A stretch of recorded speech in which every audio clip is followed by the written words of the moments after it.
Okay, welcome to another session of Round the Table. The topic today is art and the business of TTRPGs.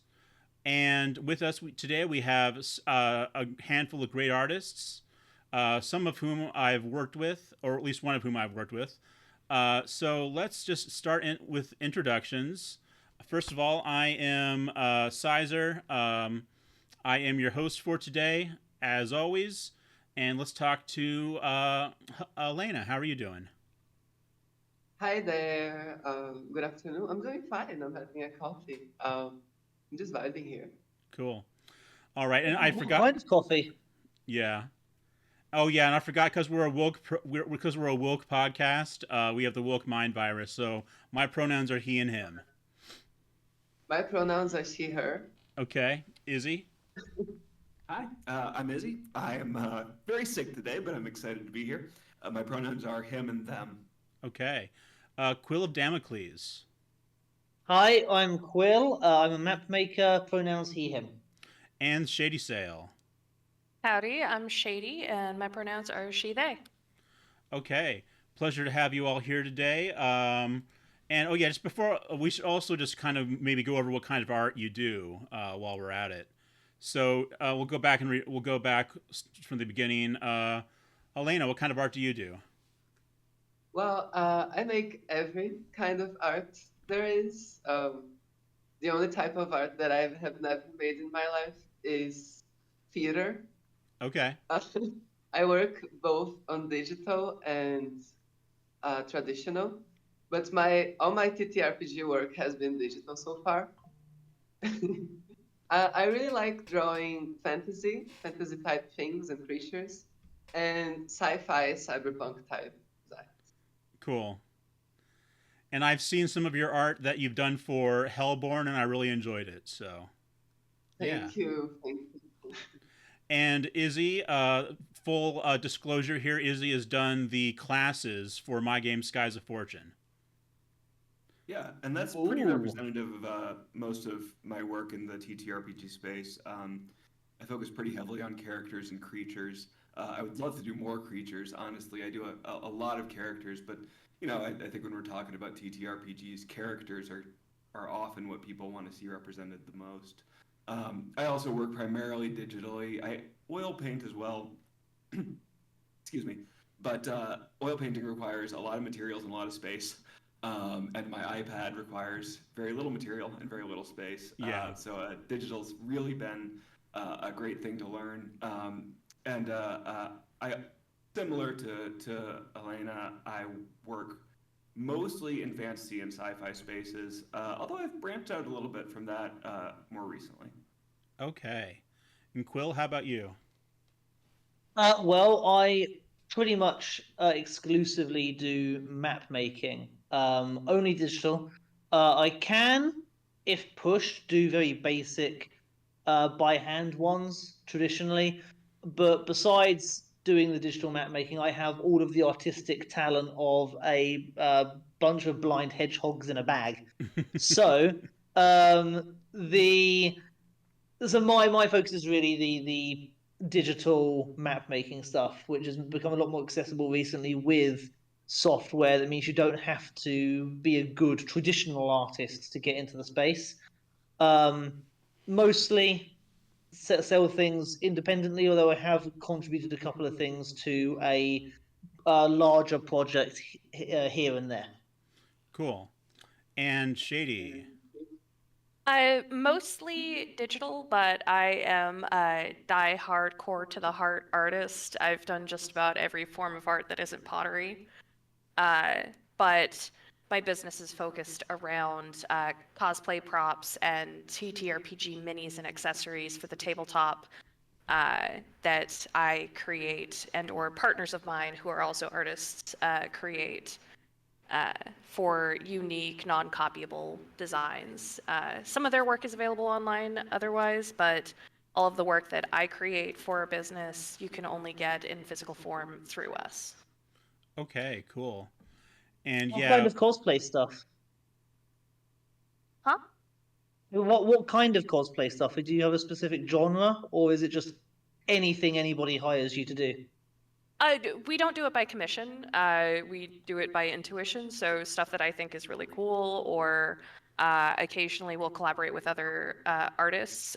We have Velcro headphone horns, both in like a tiefling style and like a devil style. And then we also have spell scrolls, which are hand painted, custom for each order, as well as like 3D resin printed fantasy daggers and such.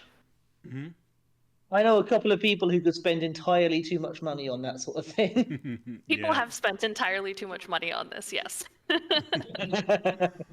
Which is good. That's what you want to see, right? Yeah. Yeah, that's great. Absolutely. All right. So let's jump into the questions then. What is the nature / time commitment of your art business? Would you say it's full time, like a side hustle, part time, or something else?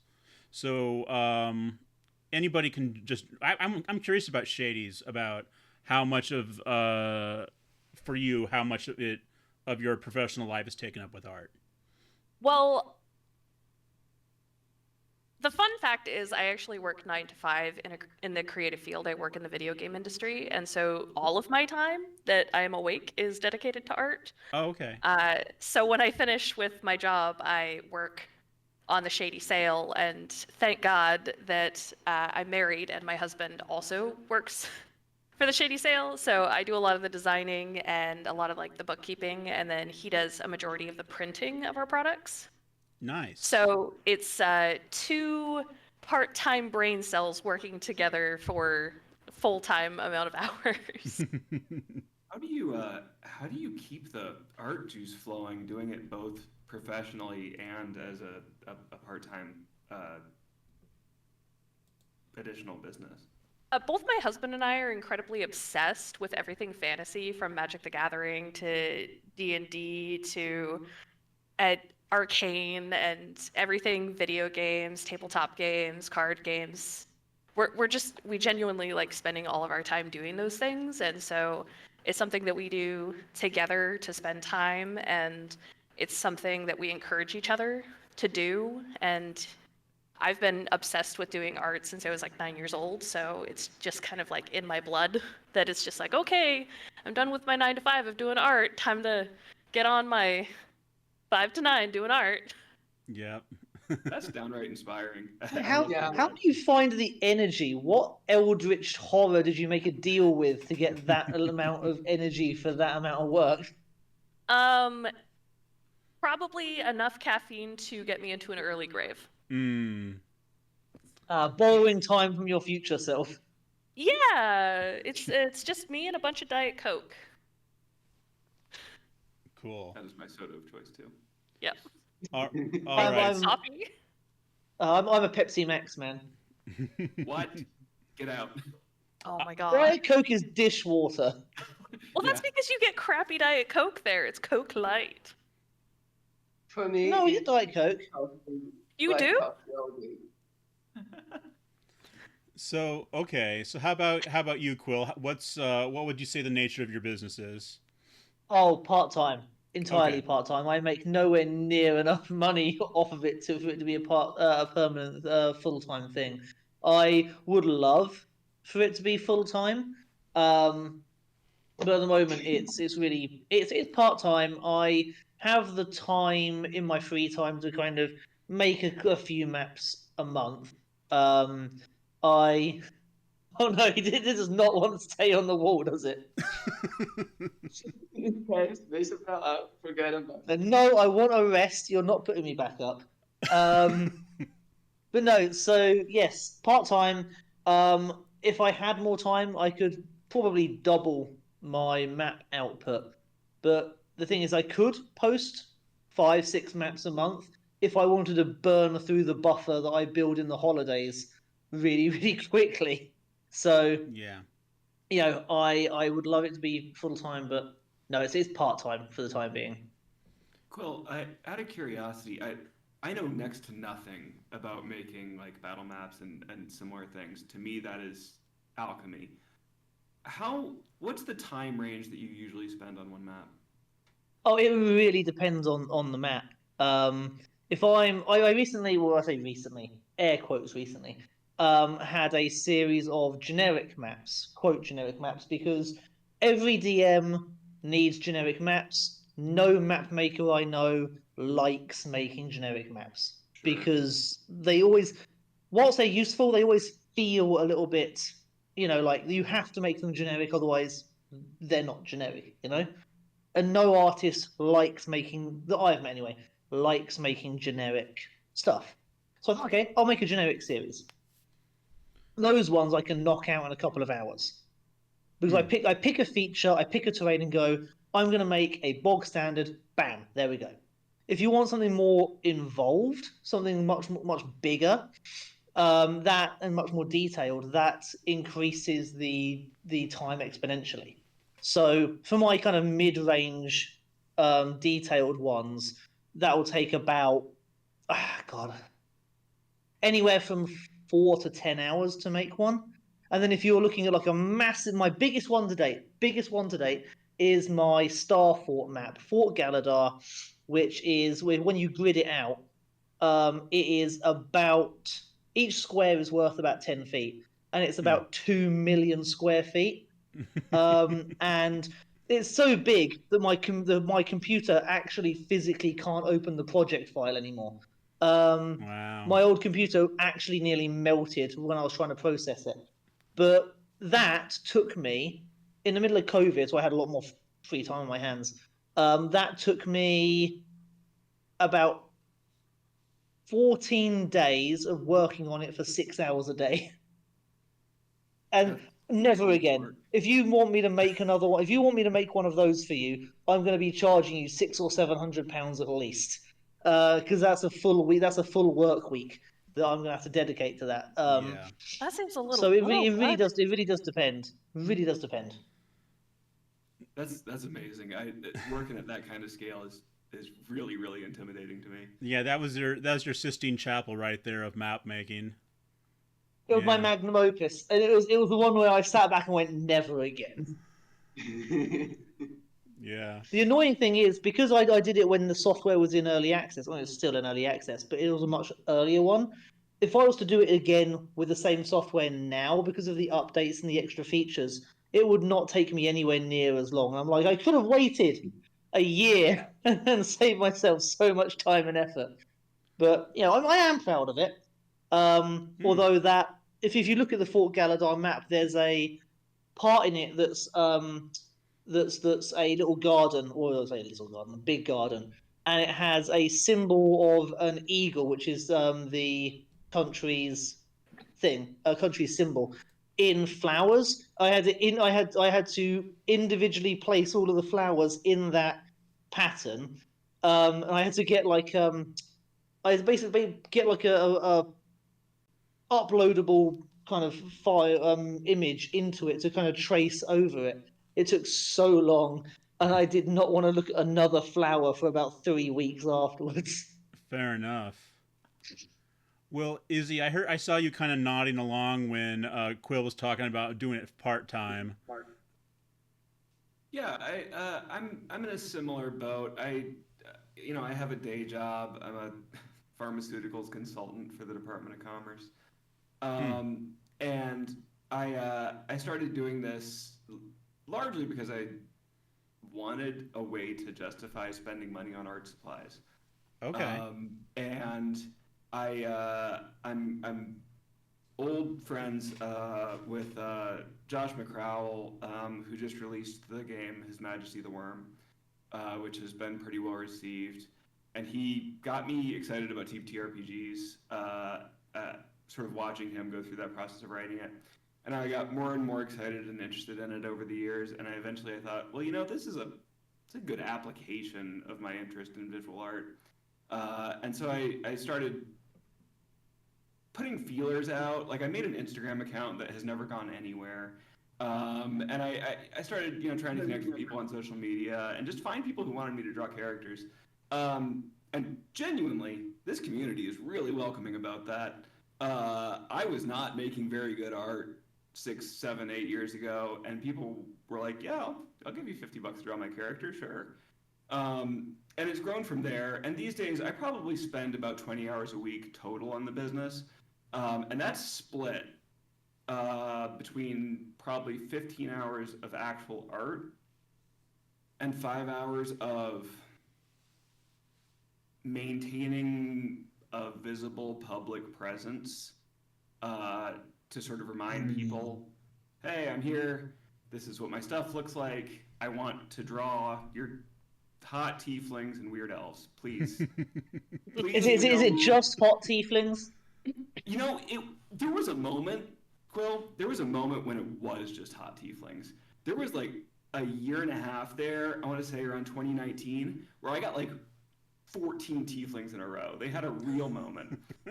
And bless them. I love to see it. I think there's space for some other stuff these days because I've run out of horn shapes that I can steal from nature to put on humanoid heads.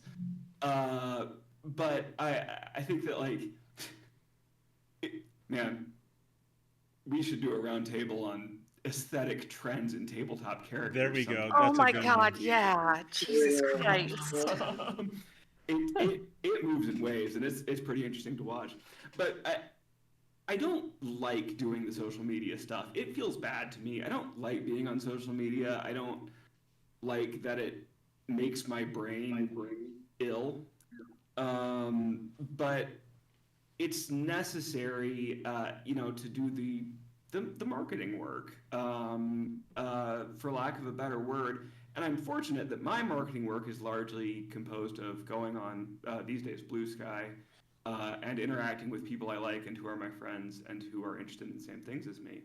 But I love the 15 hours of drawing. I do not love the 5 hours of buy my stuff, because that always feels a little bit, self-promotion feels weird. And I'm not a marketing professional. I'm not even an art professional, really. But as far as time breakdown, that's usually how it goes. Well, if you're not an art professional, then I feel like I've been hoodwinked here. I mean, I guess I run a business and am paid for art. That makes me a professional. But listen, Yeah, I was involuntary going to systems say come the for us definition all. of professional is you do something and get paid for it. So I would consider you an art professional. Yeah. If anyone's interested on on some biochemistry consulting, I'd be happy to do that too. And genuinely, I feel a little more qualified for it. But no, Well, I do have this one virus that needs to be tested before I deploy it. Let me finish with the current virus that I'm experiencing right now, and we'll talk. Right. Okay. Fair enough. Okay. I'll have my people contact your people. Sounds good. Sounds good. All right, Elena, how about you? I think you're more of a full-time artist, is that right? That is correct. I am a full-time artist. It's my sole and only job in this world. I have recently graduated architecture university. So I'm technically an architect. Congratulations. Yeah, congratulations. But for it, art was kind of like this job that I took to kind of keep me going during college, and eventually grew into this way of living.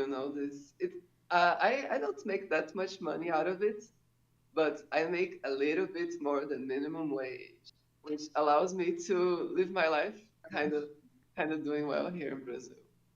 Something that is very different from you guys is that a US dollar is worth a lot of money here, which means that I don't need to put so much into it really. So I don't need to like charge by the US cost of living, right? Yeah. I make decent money, enough to keep the bills paid and have a little fun each month. Something really important to know about uh, is that I'm this trans person, right? This trans woman. 90% of trans women in Brazil have to do sex work, a form of sex work. Art has kept me away from that. You know what I mean? As much as possible. And Yeah. I'm really happy for it. I'm really lucky that I had this time to develop this craft and pursue it as a full-time job. Well, It's good. great. I love it. happy ending. Yeah, happy to I'll- hear that. Yeah. It's Am I allowed awesome to? that has been an option. It's really cool. Sorry, allowed to do what? Although I will say, I would say, don't sell yourself short. It's not just luck, because you've got to put in a lot of hard graft to get as good as you are. So it's not just luck. You've got a lot to give yourself credit for there as well. Oh, that's a whole discussion about people assuming you're born with a gift and Yeah, for real, for real. Yeah. I feel lucky that I had the time to develop it. You know what I mean? To get better. Yeah. Not everyone gets to have the time to learn it, like put in the hours of learning fundamentals and stuff. port Yeah, to do that's so. true. Absolutely. That's fair. And One thing you mentioned that actually, no, sorry, go ahead, Izzy. Oh, You I first. just wanted to say that you've reminded me of something that I should have said, which is that I'm spending about 15 hours a week on art. That is not all for clients. A lot of it is my ongoing self-education in art. And there might be a week where all 15 hours are for clients. But there might also be weeks where 5 hours are for clients and 10 hours are me just like trying to make my art better as an ongoing process, because I don't have any formal education in it. And, you know, part of growing the business is making the product better. And I think that for anyone in a creative field, there has to be time that you're spending growing yourself as a creator that might not be making you any money directly. Okay. So here, real quick, if you have a formal education in art, say "I," please. Aye. If you don't, say nay. Nay. Nay. Hey, Okay. my degree is in history. Yeah. Ooh. Cool. And I've got no degree in game design. I just decided to try and do it one day. So. I have a degree in art focused on game design. So. Okay. Cool. Where from? Do you mind me asking? DigiPen Institute of Technology. It's a technical college based to create. Essentially, they only offer degrees that relate to the video game industry.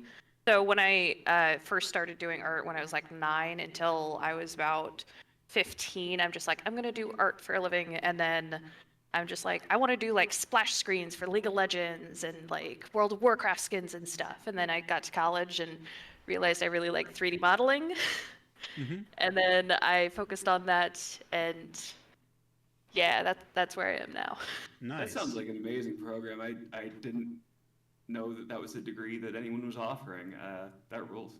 Oh, they have a ton of degrees, like doing sound design for video games. That is a cool degree. That is really cool. Yeah, I know that the cover artist for Skies, Gregory Fromentow, is also a video game. Also does art for video games, but you know he's really good at like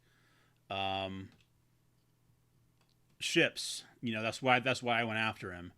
I don't know if any of you have seen that piece, but it's pretty fantastic. But just check the front page of our Blue Sky if you want to have a look at it.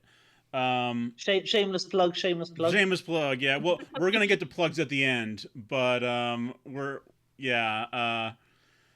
that was a good working experience. And let me just say something, like as a person who hires artists, as a commissioner, like it's so much fun to play art director, right? I don't know how much fun it is for the rest of y'all, but I do like to get to say, you know, throw out some ideas and see them come to life. Really enjoyable for me. So, Izzy, I don't know how much of a bear I am about that, but Yeah, I can speak directly to this. Actually, we've done this quite a bit. yeah. No, you're good, and this is a skill. And art direction, I think, it must be more difficult than it seems to people at first. Mm-hmm. Because a lot of people come to me and say, "Hey, I want my character drawn," and I'm like, "Okay, can you tell me about them a little bit?" And it seems to be harder than maybe people anticipate it being to communicate the details that are actually important to them to see on the page. And this goes for individual clients, business clients, you know, whether it's going in a book or just going on someone's character sheet. I think that people expect an artist to know more about them than art. And that may be true, but we don't know more about the thing that you want drawn. And what you've done in the past, you've sent me about a paragraph, hitting some notes on both like physical and visible traits, but also personality, habits, sort of where the character fits into society. And that stuff's really important too, because a commissioner might know, hey, this character is from an impoverished farming background, but they might not know specifically what clothes the character wears. Mm-hmm. When I go to do an initial design, when I decide what the character is going to be wearing, what I'm going to be looking at is, oh, okay, impoverished farming background, but they've done a little bit of adventuring, they've had a little bit of success. Maybe, what's the stuff that's left over from life on the farm? And what's the stuff that they have spent their hard-earned gold on recently? And that stuff, like, again, I'm really talking as a character designer here, but like, being able to tell a story visually is really important in character design, and that's what we're trying to do when we read a brief from a client, and it's tough. It's hard to do art direction well, and people, I think, are intimidated by it. But ultimately, just like, tell us about the character. More is better than less, I would say.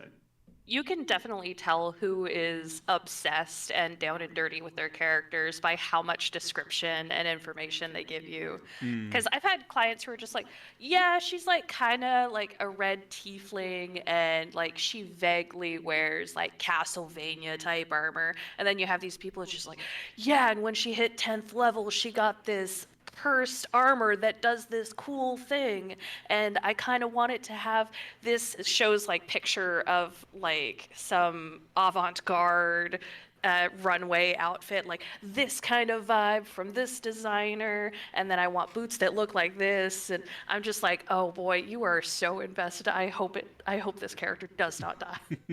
See, I'm feeling a little bit called out, because as somebody who spends entirely too much money on commissions of my characters, I have given artists just 3-page briefs complete with annotated pictures and reference pictures, and like this, but this, and this bit, but not this bit, this bit. I always get vaguely paranoid. I'm like, is this too much? Are their eyes glazing over? Do they hate me? And then when they start to give me the sketches, and I am aware, I get very, very nitpicky. I will ask for, because I'm also a very visual person. I don't always know whether I'll like something until I see it. Mm-hmm. I think that's the bit where I am worried about losing artists, because I'm like, this is the 5th time I've asked them to change this thing. Do they want to strangle me? Do they want to reach through the screen and like bash my face into the table? So is there any for the artists here? Is there a point where information becomes too much and the client gets too particular, where you're like, I appreciate it, but oh my god, please stop? I think. Sorry, please go first. I think that artists are some of the worst art directors, in my opinion, because if I'm hiring an artist because I am an artist, I'm hiring you because of your style, so I'll give you what I have of my character, and then I want to see you just like run with it. But because I have been a commission artist and done like corporate graphic design before, I've had some really, really picky clients.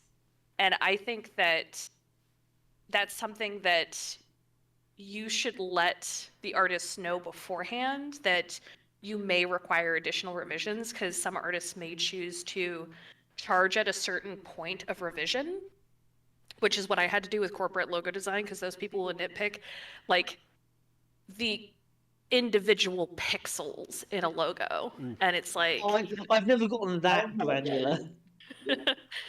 Yeah, and it's just like it's something to make the artist be aware of if you have so much invested in a commission like that. All right, Elena, you had something to say? Oh yeah. On the topic of clients being picky, right? Usually, like making especially a character design is kind of this ongoing process of like, okay, I'm giving you this sketch, and from here on, it's best to not make structural changes to the sketch. So the revisions become a problem from like the point where the major shapes in the hierarchy start to break down, and you kind of have to decompose the purpose of that sketch a little bit. Does that make sense? Like, Yeah. Yeah, I maybe try not to do revision. I try not to ask for revisions after the sketch phase unless something's gone glaringly wrong per se. Because yeah, I get how picky I am. I'm always apologizing every time I ask for a revision. no, But yeah, that I try and avoid. Yeah, I think there's a middle ground here.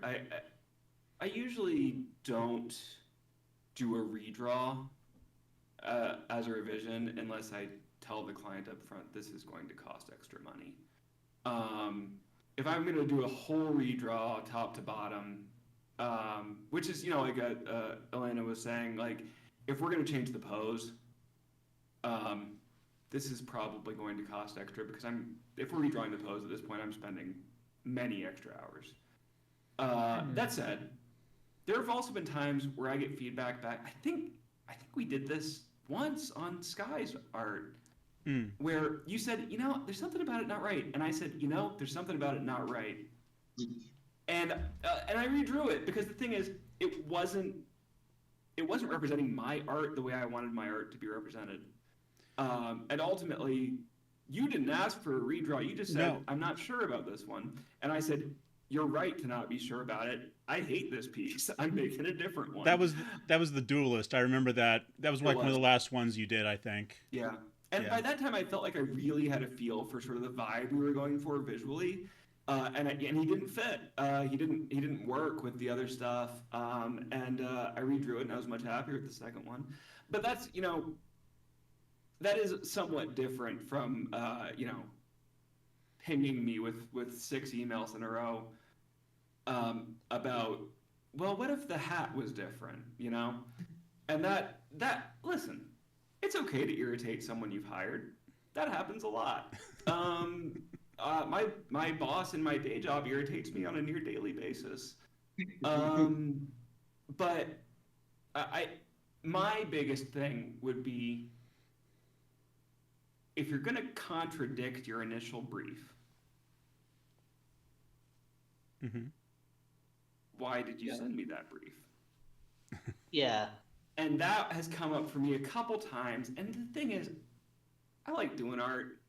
I'm not going to fuss about it, really. If this was my day job and I had to measure out my time more carefully, it might bother me more. I know there are artists out there who are like, I have to do 2 commissions today. And if I was in that position, I think that multiple revisions would begin to wear on me at a certain point. But this is why I think what a lot of us were saying earlier is like, we love getting those 3-page sheafs of character information, because the more you give me up front, the more confident I am sending you the initial sketch that you're not going to have revisions, because you told me 3 pages worth of details about this character, and I can feel really confident that I know this character. When you send me she's a red tiefling with Castlevania armor, I'm like, well, okay. You could probably Google image search that. I'm pretty sure Melissa Belladonna has got a piece like that somewhere. Yeah, I really most love likely. these open prompts. Like, if you give me red tiefling with Castlevania armor, I'm gonna give you like 3 sketches with my best take on that idea, and it's probably gonna be just as good as the 3-page description character. Frankly, I think you're probably a better artist than I am, because that amount of freedom scares the hell out of me. Open prompts are a blind jump sometimes. I definitely agree with that. There's a reason I went into replicating the real world in a fake world. There is certainty in what is grass and leaves. Yeah. I have like this big reference folder for whatever I need. I can just put something from there and be like, oh, this fashion works, this pose works for this. Let's just go. It works like that. It's nice. I would love to dig around in your fashion reference. That would be fascinating for I've me. actually started doing that as well, and then my computer died, and now I'm still trying to rebuild my library. Oh. Honestly, I've got an entire folder of just called inspiration, where if I'm sitting there, okay, I'm going to make this map, this is the theme I'm going for. I go into the inspiration folder and go, okay, what pictures jump out at me? Okay, going to steal that feature and that feature and that feature. And then I'll have like, I'll look online for like pictures. Okay, so what? Because again, I'm a very visual person. So even if I don't end up looking at anything like that picture, it gives me a starting point to anchor my general expectations of the vibe I'm going for. And then I'll use like pictures of certain things to go, okay, so externally it should look kind of like this, it should be a bit weathered, it should have vines creeping up in this kind of pattern. Okay, go. That's surprisingly similar to my own process with reference. An artist is I think nothing but there's a clever thief. Of No, all my kind reference collections are just very messy Pinterest boards. of all kinds of art, not just visual art. I would say Absolutely. good artists borrow, great artists steal. Who said that? Does anyone know? It's probably I Oscar think Wilde. Picasso. Public. So yeah. Oh, it's yeah, he was Picasso? pretentious Okay. enough. Yes. Yeah. All right. So go ahead. All I was going to say is that I remember the last map I made that's coming out some point in January, I think.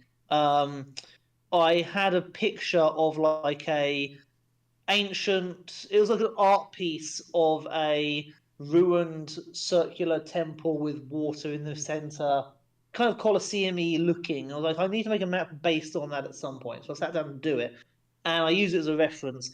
The final map ended up looking, nothing like the original picture, but it gave me a jumping off point. I kept having like more ideas as I built around it.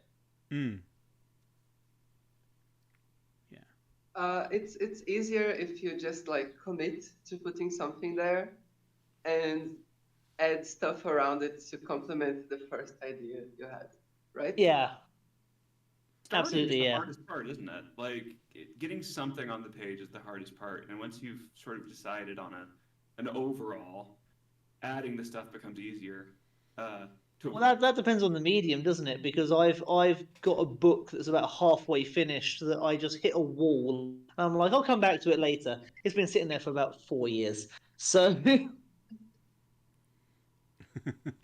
I can't speak to the process of writing. That that is so far outside my. I write constantly in my day job, and I will never ever do it as a hobby. But it also doesn't help that I'm already about writing right now. 200,000 words in, about halfway through. That's too many words. Well, but Izzy, I know you're working on your own TTRPG project. I am. I just said I'll never write for a hobby. Well, I'm actively writing for a hobby. And I won't go into too much detail about that right now because that's not what we're talking about. It's called Hard Six. It is called Hard Six. You can look it up on itch.io.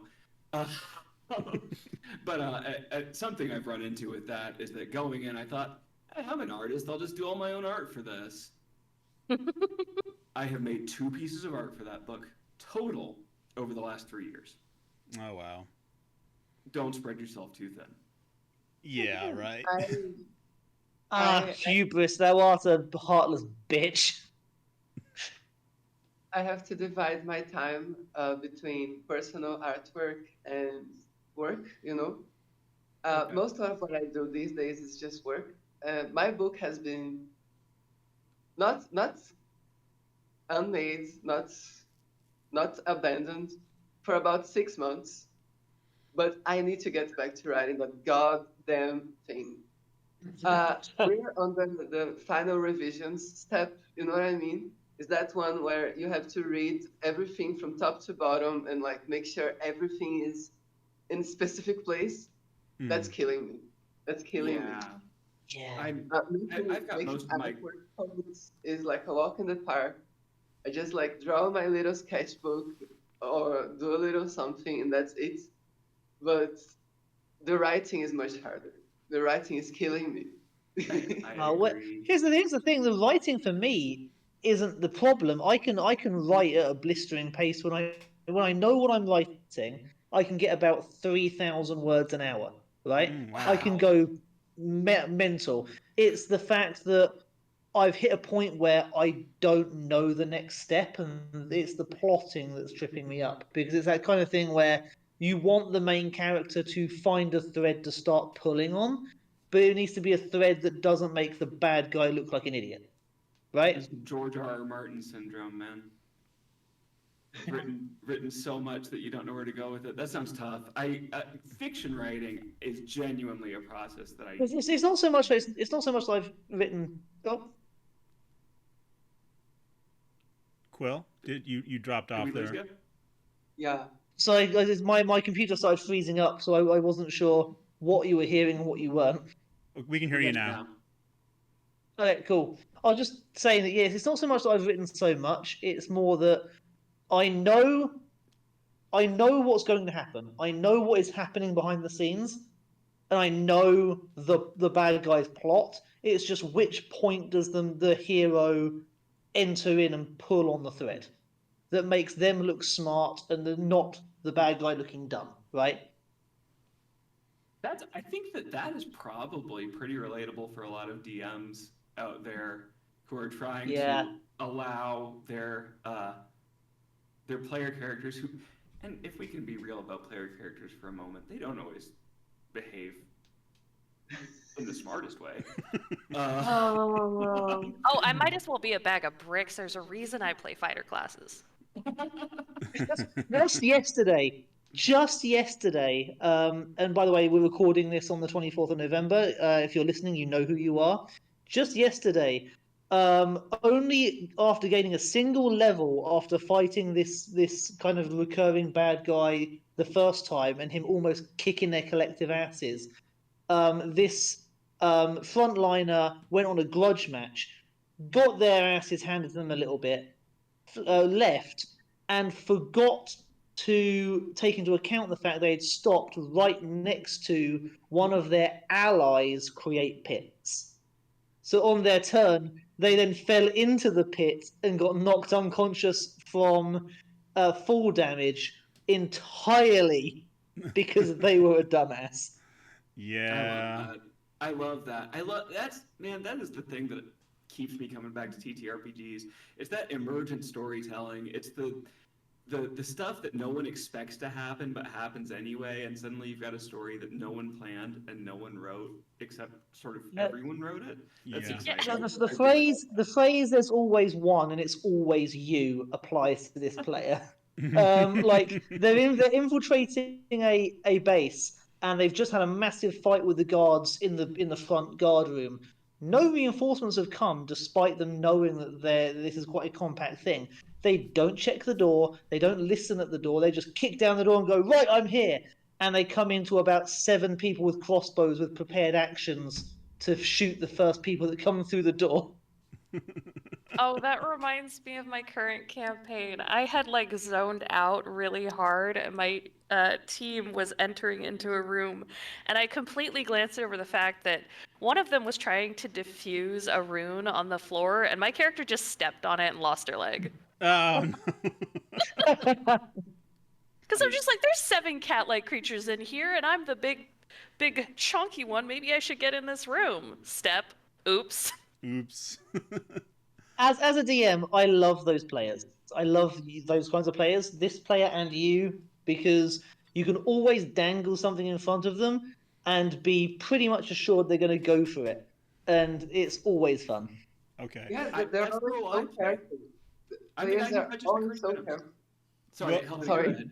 Well, we're getting a little off topic here, so why don't I throw another question out to sort of reroute a little bit here. Okay, so imagine this: you're just getting started again in your particular kind of art. What would the startup cost associated with that be? And let's start with Elena. Why don't would you like to take that one? It's pretty cheap to start on digital art. You just buy a little tablet, which is about 200 real, which is about $40. It's $40. Just get a basic Wacom by one tablet. It's the little red one, still in production. That thing lasts forever. It's your friend and companion. You have it for many years. Is it you're looking aghast at that? They're a little more pricey in the States. They're a little more pricey in the States, but I think my experience is not too dissimilar. If I was gonna buy a screenless tablet, maybe 80 to start. I have a hard time with screenless tablets. I currently all my art's made on an iPad Pro, which I bought refurbished 6 years ago for $500. $500 was a lot, and I told myself if I'm going to buy this, I have to earn at least $500 on art this year to justify this. But I do think that like the tablets, especially now, are so good. The ones that can plug into a computer. Oh, it's adorable. It's tiny. It's this thing. What did you say was the brand? It's Wacom, one by Wacom. And they are industry standard. No, I've heard good things about Wacom. One of my besties, who is actually an artist on YouTube, Kalimara. I think, don't quote me on this, but I think she at some point had a Wacom tablet. I don't know. I could be getting the brand wrong. But yeah, I know people who have had them, and apparently they're quite good. They are. They are. They're really the industry leaders. Although, like a lot of people are coming for art these days. Yeah, I can definitely say that they are very much industry standard for all professional art, from animation to 3D modeling, sculpting, etc. I have a Wacom Intuos, and I've had it for 5+ years. I've actually had 2 of them. Never could get used to the Cintiqs. I've never been one for like actually drawing on a screen until I got my iPad, which is much more comfortable than a Cintiq in my opinion. Okay. I agree. I love drawing on an iPad. It is the best digital art experience I've had. It is very. Unfortunately, they're like really expensive. Yeah, Now- I was thinking, if you wanted to save money, why did you go Apple? Yeah. Well, ultimately because I don't have to plug it into a computer. Yet the mobility and quality is unmatched for any other brand, unfortunately. And the Apple Pen, which is this stupid little stick, which costs $130, is so responsive and so like, I mean, you can get effects like you are using an analog pencil or paintbrush, because the little machinery in there that senses how you're moving it across the screen is so delicate and so good. I will say, if you drop one on its tip once, you will be buying a new one. And you will be really angry with yourself for about 2 weeks because it's an easy Speaking from experience. Oh, yeah. Yeah. My wife uses an iPad Pro to draw, and the pen is really an issue, but it works really well. I really like it too. They work It's, so it's the good. eternal quandary. They're really, really good, but at the same time, fuck Apple. No, absolutely. And like, if there were an option for a mobile drawing tablet that wasn't an iPad, I would certainly be considering that, but there's just not. Yeah. Okay. I have a question. What software do you guys use for work? That's a good question. I can start. I use Clip Studio Paint and I use Procreate. Clip Studio Paint is fantastic. It's really powerful. The pens and brushes are incredible. It costs, I think, $5 a month, which is amazing. Procreate, I paid for once. I think I paid $10 for it. It is almost as good as Clip Studio Paint. The brushes are not quite as like true to paper real as Clip Studio Paints, but their iPad they are iPad exclusive, which I think is a downside for Procreate. Clip Studio Paint you can use on almost anything. I like both programs very much. I will go to bat for either of them. Procreate has come out and said they will never, ever participate in any kind of AI skimming, which I really like about them. Cool. I also use Procreate for 3D modeling, which I just started doing on my tablet as well. I use Nomad Sculpt. On my computer, I use ZBrush. I got Nomad Sculpt. I messed with it for about an hour and I thought, I don't know how to do this. I definitely have an advantage with prior knowledge of 3D modeling and sculpting programs, for sure. One thing that I can say about sculpting and 3D modeling is unless you watch a crap load of tutorials, I don't understand how anybody figures it out, because the UI is just so antithetical to the way that artists think in general. It's not particularly. I've used software before where I've used it for a couple of hours and come out thinking I understand this thing less than when I started. Yep. Absolutely.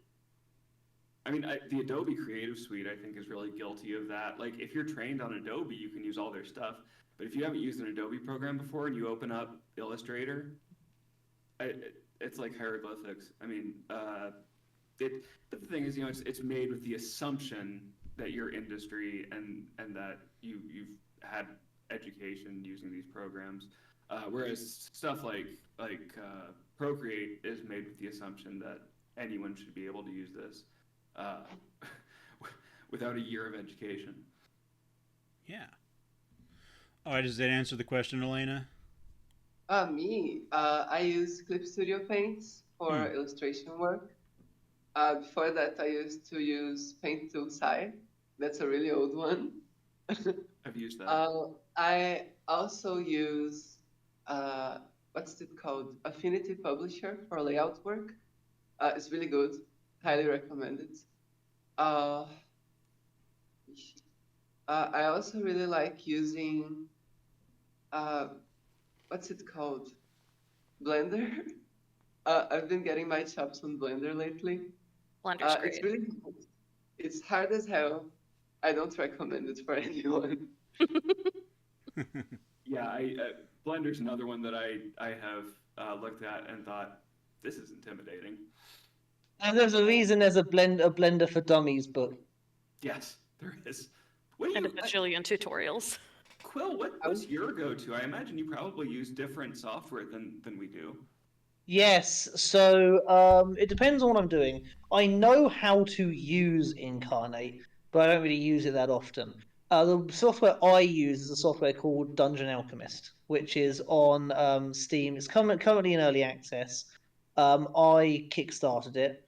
Honestly, if they released it as is today, it would be worth the price. It's a one-off payment. It's not a subscription thing, which is unique in map making softwares. It's just a one and done purchase, and then don't know what they're going to do for DLC or anything, because again, they're in the middle of, because it was on Kickstarter, they're in the middle of fulfilling stretch goals at the moment. But Dungeon Alchemist is a 3D kind of playground software almost, where you get like a top down or kind of a perspective view. They have a whole list of pre-made assets like Incarnate, that you place down and you move around and you make bigger or smaller or adjust the verticality. You can turn off clipping so that you can collision, so you can clip different assets in together. It's really flexible at the moment. They're currently working on more. At the moment, you can't do multi-level rooms. Which I think is their next thing they're going to introduce, adjusting the height of the rooms and everything. I find it really intuitive. It's got a low floor, a high ceiling. Very easy to learn. But if you want to get anywhere good with it, like to the levels of the people who are at the top of using it, it's going to take a lot of practice to figure out what the system can handle, what the program can do, and how to kind of bend the rules of what it can do to achieve other things and kind of workarounds for certain things. It does have an AI feature. I never use it. The AI feature basically just it's not. I think they train it in house, so they tell, okay, this thing shouldn't be levitating in the middle of the room. I never use it. I'm too picky. I put things down by hand. But as far as I'm aware, their AI is just a room population thing where you draw like I want a library, and it will pop in some bookcases and books and things, that sort of thing. I will say, I'm looking at it on Steam right now, and if for anyone interested, they have a free demo. Yeah. Yep, they do have a free demo. Their Nice. community is also really, really welcoming. You can go in there and just basically ask anybody anything, and they'll go, "Oh yeah, you do this, this, and this."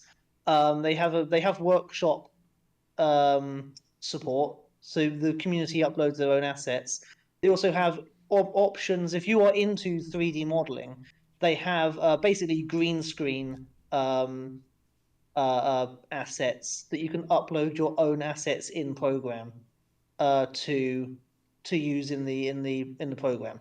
So this big green block or green like a big green flat square, and you can upload your own textures and models to use in software. It's really easy to use. It's got some issues. It's not perfect. I don't think even the devs will be like, no, it's not perfect yet. But I mean, the fact is they've got, I think, like 4 or 5 more big stretch goal updates to do. And actually, in my estimation, if they released it as a finished package now, it would be worth price of admission now. And they're not even. I think they're about 3/4 of the way done, maybe. All right. Dungeon Alchemist also on Blue Sky. I know that because I followed them earlier today. I'm gonna go find them. Yeah. Yeah, the community manager Mac, who handles all of their social media and everything. He's a really good guy. Cool. Well, that you brought up another question that I had for the group, sort of in when you were talking there, just Quill, and that is, of course, about the villain in the room, right? The current villain of the artists all around the world, the machine, right? The artificial intelligence. Skynet, yeah. Now I've heard a lot of people. I've heard artists who like it and who, for various reasons, and who dislike it. So I'm not going to assume that you're one way or the other. I'm just going to ask, what do you think about AI, and has it affected you, like, specifically? All right. Let me see. Yeah. First thing. I've seen a lot of clients use AI images as reference. There's this idea that AI images are good references. They're not good references. They're not good jumping off points for illustration. They have almost the same composition each time. I'm not a fan of AI reference. Please just do a really bad sketch, and I will probably get more out of it. Oh man. um, I don't think AI is going to like meaningfully challenge my job. My income hasn't decreased so far, is what I have to say. I don't have the expectation that it will, because clients usually want something like that is done with care and experiential sense and consideration, really. Like, this person thought about this, and this aggregates value to my product. Does that make sense? Mm-hmm. That's my take on it. Okay. I have almost nothing to add to that. I agree with all of them. Okay. I also very much agree with it, but to an additional point, something that I find somewhat hilarious about the AI situation is AI is not copyrightable at all. So anybody who's using it for their content, they can't protect it. Hmm. Okay, meaning, like, if I were to think that something that I drew found its way into that AI artwork, I could sue and there would be no recourse, pretty Yeah, much. you couldn't do anything about it if somebody started stealing say you use it for a book cover. Somebody can just directly Oh, rip right. that, start Yeah. printing it on posters, shirts, stickers, and there's nothing you can do about it. Gotcha. The AI bros threw such a bitch fit over that when it happened. Oh yeah. Yeah, if there's a silver lining to the whole AI situation, it's just watching a lot of the worst people on Earth get very, very frustrated because they know it's not good. And listen, yeah, okay, all right, I don't like it. I don't like it. I think it's bad art. I like.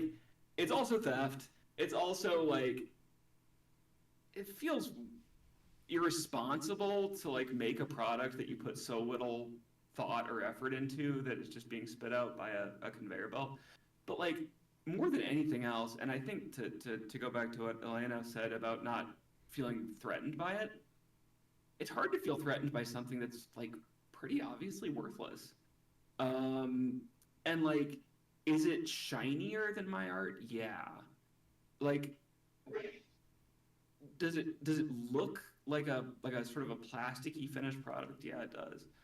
But it's ugly and it's bad, and I think people can see that. I think people know that it's impersonal, and I think that's why people still want commissioned art of their characters. I just like Elena said, I haven't seen any downtick um, in the past couple of I years. would maybe kind of challenge that though, because I think what you guys have got to kind of remember is that um, you might not be like world-shakingly huge, but within the space, you're still fairly established, right? You're still quite big. I think it's not so much that it's going to threaten the people who have got established clienteles and an established reputation. It's going to make the people just starting out a lot harder to find and a lot harder to get noticed, That's a great point. right? You're right. So it might not affect the big boys, but if somebody new is coming into the space, it's going to make them a lot harder to get noticed because there's this massive flood of low effort AI art. And it might even discourage them because they might put out a really good piece that then gets scrubbed, and then an AI piece that copies it gets big instead. Yeah. I No, you're right. definitely agree with that. And that actually comes back to something that Izzy said earlier. And I think we've all had this experience at one point or another where your art isn't in a good place or in a good place that you think, and you're still getting commissions, especially early on when you're still learning and looking back on it, you're just like, why did this person give me money to make this? It's really making it hard for those people to break in because and it's very discouraging to them where it's just like, well, somebody could pay $5 and get like 30 images of something that's going to baseline look better than what I can create right now. Why would anyone ever pay me to do something like that? When realistically, there are people who want to make that investment and watch you grow, and there's unique things that AI can't produce that these people are producing, even if it is at a beginner or amateur level. Yeah. It's the lack of voice. It's the lack of a point of view that makes it not as interesting, even compared to like really flawed art. I Yeah. think there's something to be said for the lost sale fallacy, where you kind of also kind of see it in the video game industry, where like anyone who was going to pirate a game was unlikely to have paid for the game anyway. But the Absolutely. problem is that it's not so much the lost sale from the person who paid a fiver to get 30 images because they were unlikely to pay $50 for a single image in the first place. It's more a those arts that art, sorry, and that artist is flooding the space. Although I will say, hands in the air. I've used AI on occasion, never professionally, never for anything big. Basically, if I'm playing in a D&D game or something like that, and I don't have $100 to drop on a commission, I'll go to a free AI thought art thing and get a quick reference of the character until I have money to buy a proper commission, right? I don't necessarily think it's a bad thing for personal reference for like a home game or something when you don't have the disposable because art is expensive. Art is Yeah. expensive, It is. and people don't always have a huge amount of money to drop on that sort of thing, especially not calling anybody out here, but particularly when you see some of these people, some of the artists, the bigger artists on Twitter and Blue Sky and everything, you're like, I would love your art because your art is gorgeous, but you're charging $500 for a half body. In no world could I ever afford that. So yeah, it's you know. That I will say that price tag has more to do with following Yeah. than Absolutely, with yeah.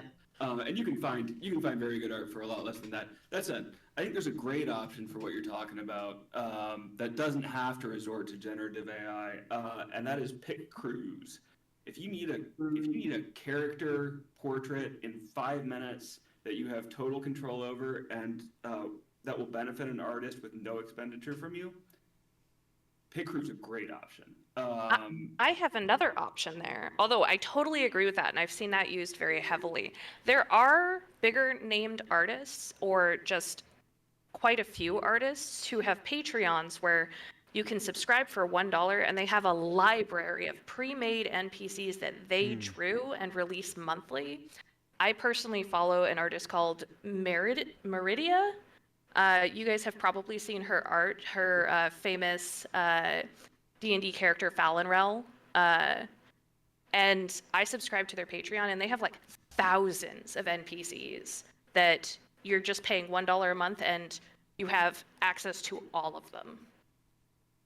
Yeah, absolutely. I mean, it's not something I've used a lot. It's just if I need something very, very specific and I don't have the time to go looking for it, like because I play very weird characters that are very hard to find art that I like of if unless I pay for it. We're talking about the big artists that have a low price tag, or comparatively speaking, low price tag. One artist I always go back to, who has got like a year-long wait list because he's that good, is a guy called Damper, who does absolutely gorgeous art and like full body scenery and everything. And because he doesn't live in the States, he can afford to charge lower costs. They're like $100 for some of his work, which is ridiculously low compared to considering how bloody good it is. With a full scene? Another one is, sorry? With like a full scene, like a background? Yeah, Yeah, absolutely. That's that is pretty really good. In good. fact, hang on, what I can do quickly is to give you an idea of what is art. The guys on the podcast won't be able to see it, but I can upload a little bit later for you guys to see the kind of thing that he Well, does for about 100, 150. you mentioned cost of living, and I think that kind of brings up a bigger issue in the TTRPG art space, which there's a lot of conversation that I've been seeing amongst devs of what should a tabletop book cost, and where do the costs of making a tabletop book come from? And the answer is everywhere. Making a book is so expensive. Are you paying yourself for the writing? Are you contracting other writers? Are you buying stock art? A lot of writers use stock art collections, like the one that Shady was talking about. Whether it's from Patreon collections or elsewhere. Stock art, really, if you're making a TTRPG book, you should be using some stock art. Not every piece of art in that book should be commissioned.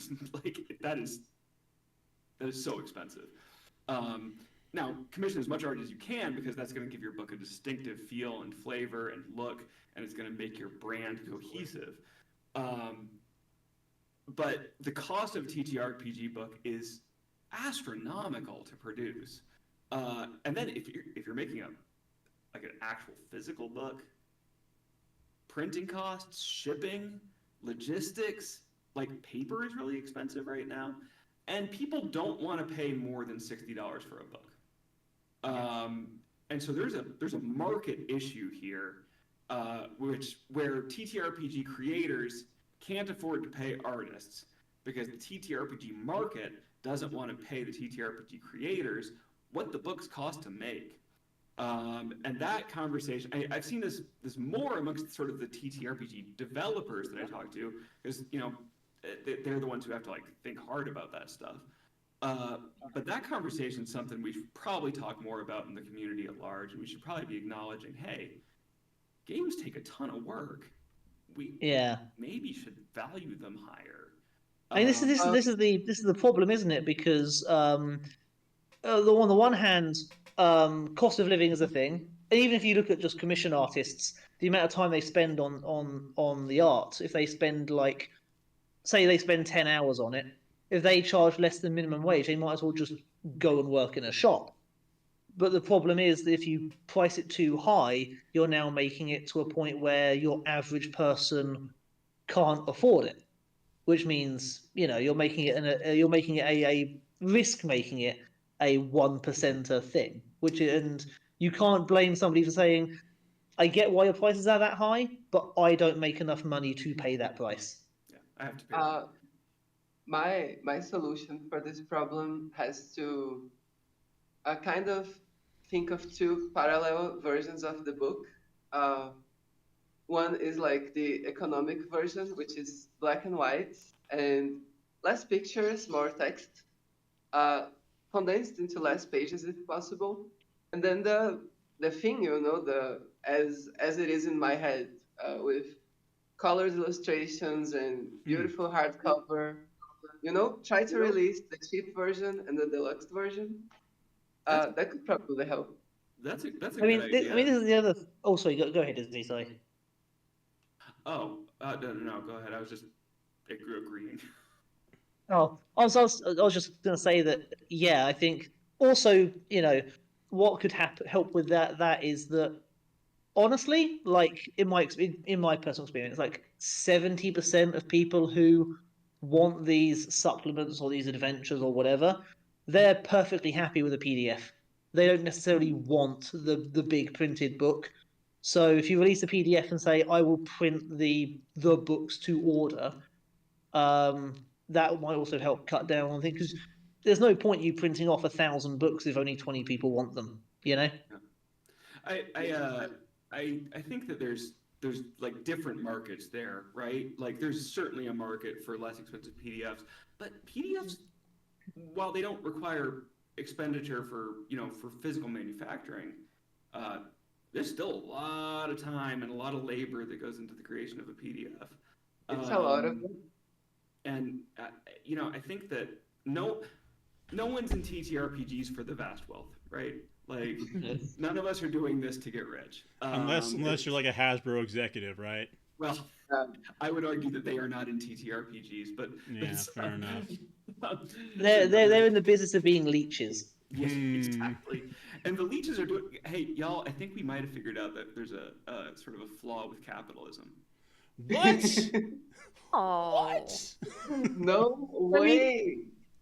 I mean, in all fairness, there's a flaw with everything humans make. Yes. Yeah. Sure. Totally. And the bigger groups we're in, the bigger the problems get. Yeah. Also, side note, I've just popped the two pieces that Damper did for me for between 100 and 150 in the art gallery in the Discord server. Cool. Here I go to look at it right now. Yeah. Where'd you say it was again? In the art gallery.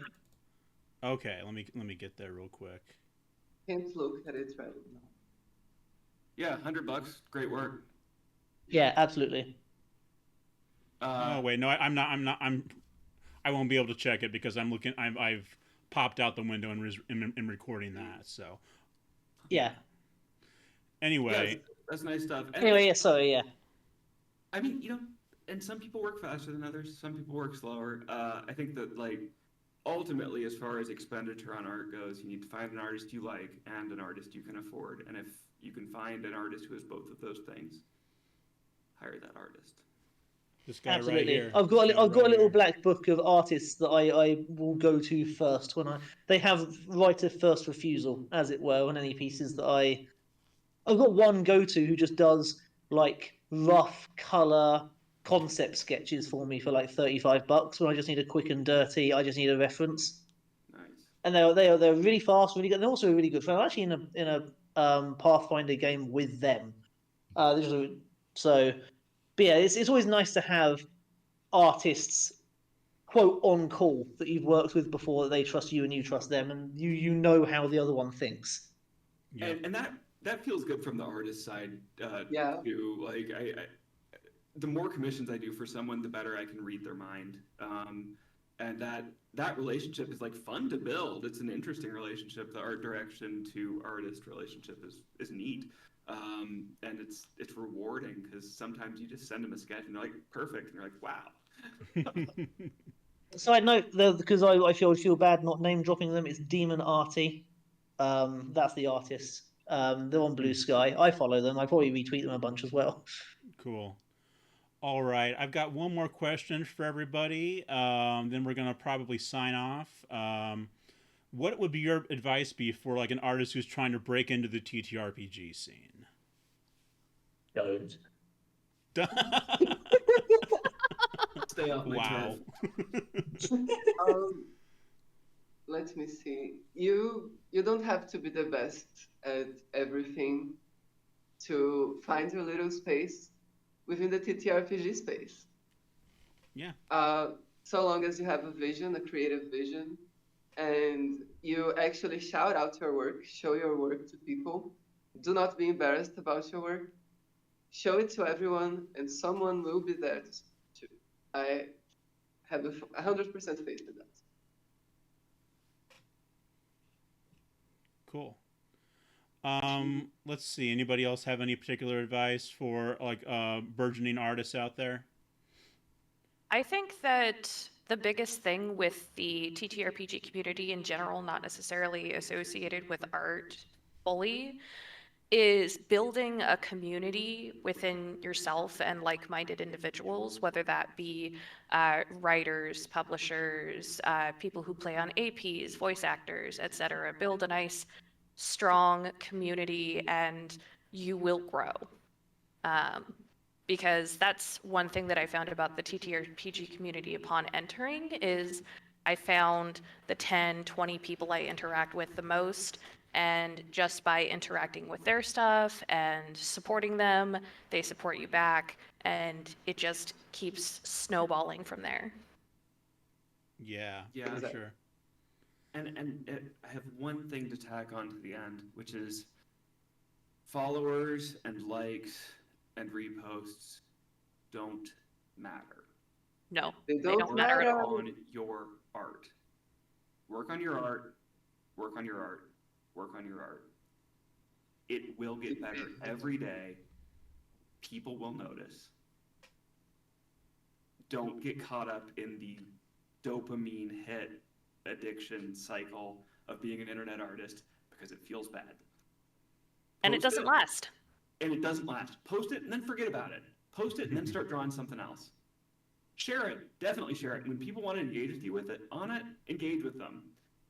But do not tie your self-worth to the little numbers that pop up below the picture. Also, don't feel pressured to continually create new art. It is okay to repost the holy living crap out of your own art. You've spent time on it.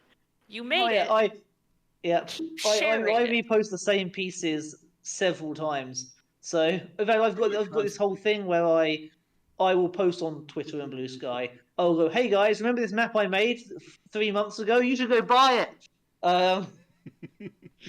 But yeah, actually, in terms of my advice, it's a lot of great advice, but I think that my advice kind of boils down to two main points, and they're very, very pragmatic points, which is one, yes, reposts and likes don't matter that much. Don't tie your self-worth to it, but at the same time, the truth of the matter is if you're building it on social media, getting your, if you make those connections or you take part in the hashtags like TTRPG Rising or Work in Progress Wednesday and get the larger accounts through just interacting to then repost your stuff, that can have a big effect, but don't get bent out of shape if it doesn't, right? It's all about tact. It's all about the grind of the business. That's the thing. If you're trying to do it as a living or a side hustle, there's going to be times where you have to do the business stuff that you don't like. Yeah. Otherwise, it's not going to go anywhere. Yeah. That's just, and the other thing is keep your expectations grounded. Hope for the best, but don't expect it. Right? I've been doing this for about 1.5 years, and I have just over 1,000 followers on Twitter. I get like 3 retweets if I'm lucky. Doing better. I'm doing better on Blue Sky. But that's because Blue Sky at the moment is a much smaller ecosystem. But yeah, it's not going to grow quickly. It's all about just the people who make a big hit and go mental they don't. People don't see the 2-3 years of grinding it took to get to that point.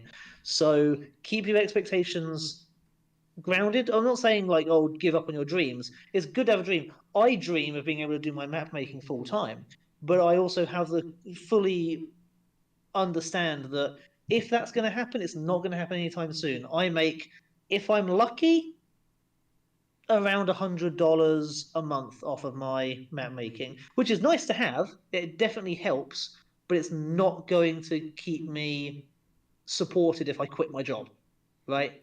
Yeah. So keep your expectations reasonable and just set manageable goals for yourself. Go, okay, this month I'm going to do this. I'm going to get to this little point.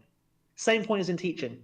If a kid is getting a level 3 in English, don't expect them in a single term to get to a level 9. Not going to happen. Work on getting them to a level 4, then a level 5, then a level 6. Right. So dream big, but expect realistic. I'm not sure if any of us understood exactly what all that meant with the levels and so forth, but I Well, think sorry, I think in get the basic England, idea. in some schools they don't do A, B, C, D. So level 3 is like, I think like effectively a D, Okay. something like that. The pass mark is like level 4, and the Okay. highest you can get is level 9. I genuinely understand levels. This is a TTRPG show. Yeah, that's Yeah. true. That's fair. Higher is better. Interesting. Okay. Well, this has been. Anybody else have anything to say on that before we sign off? No, we're good. Okay. So let's do plugs here real quick. Elena, where can people find you online? You can find me on Instagram at look for Elena. You can find me on itch.io, on Blue Sky, and on Tumblr at Elena Core. Buy my book when it comes out, Records of Planet Green. Hire me to do illustrations. I'm really good. I have really good prices. This Yep. has been fun. Thank you so much. Thank you. All right, Izzy. You can find me at Izzy Peters Art on Instagram, Twitter, and Blue Sky. My Twitter is essentially defunct. I have not yet found the strength within myself to delete it, but I probably will soon, given the current state of American politics. But Blue Sky is popping off, and I have almost reached my Twitter following on Blue Sky already, which is incredible. I really like that place, and I encourage people in the TTRPG community to migrate and to really make it a space that we feel good and can be proud of.